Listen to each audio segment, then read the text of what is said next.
મમરાના લાડુ દાંતમાં ચોટશે પણ નહીં અને પરફેક્ટ માપ સાથે સરળતાથી કઈ રીતે બનાવવાને તે આજે આપણે જોઈશું. તો સૌથી પહેલાં મમરાને મેં તડકે એકદમ તપાવી લીધેલા છે.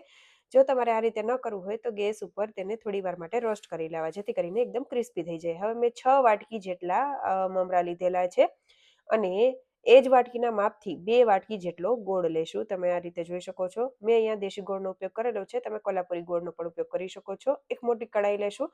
તેમાં 1 થી 1.5 ચમચી જેટલું ઘી એડ કરીશું અને બંને વાટકી ગોળ જે ભેગો કરેલો છે તેને આપણે એડ કરી દેશું.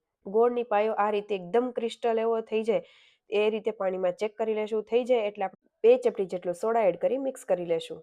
આપણે મમરા એડ કરી દેશું અને તેને સરસ રીતે મિક્સ કરી લેશું.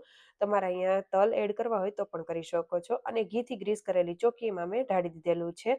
ત્યારબાદ આપણે થોડા એવા જે મમરાનું મિક્સચર છે તેમાંથી લાડુ આ રીતે વાળી લેશું. એકદમ સરસ એવું કઠણ હાથે કરવા, જેથી કરીને અંદરથી પોલાળ ન રહે.